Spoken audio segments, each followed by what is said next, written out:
Yesu n'umwami ukomeye, n'inshuti nziza idahemuka. Yesu n'umwami ukomeye, n'inshuti nziza idahemuka.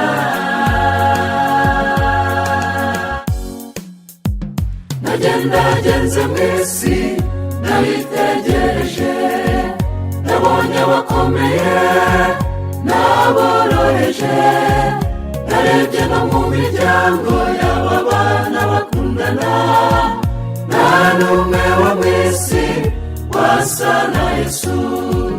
Nagendagenze mw'isi nabitegereje, nabonye abakomeye n'aboroheje, narebye no mu miryango y'aba bana bakundana, nta n'umwe wo mw'isi wasa na Yesu.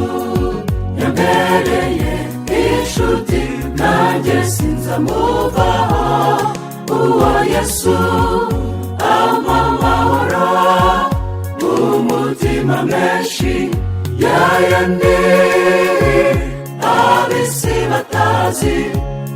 Mwami w'amahoro n'inshuti nziza sinzamureka.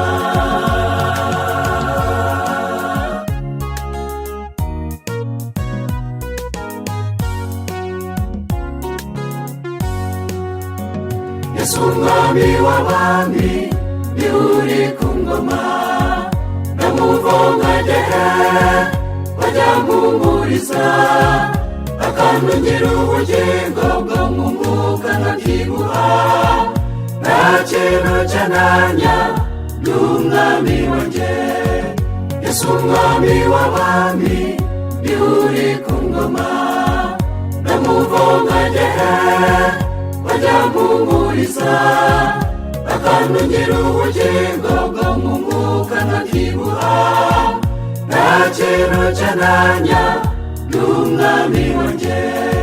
Yambereye inshuti nanjye sinzamuvaho, uwo Yesu ampa amahoro mu mutima menshi, yayandi ab'isi batazi.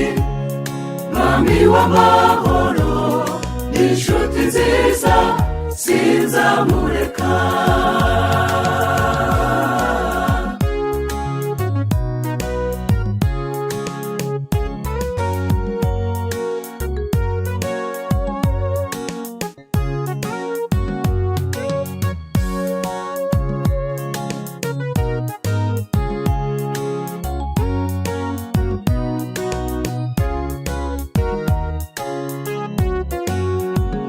Iyo nshuti mbabwira yampaye nimero, Yeremiya 33:3, ngo ningera mu magorwa nzajya nyihamagara, nabaza ndagutabara narabyiyemeje.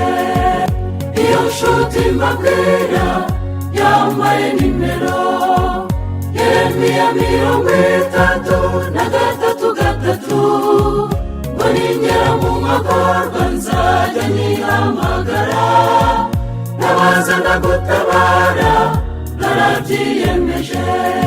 Yambereye inshuti nanjye sinzamuvaho, uwo Yesu ampa amahoro mu mutima menshi, yayandi ab'isi batazi.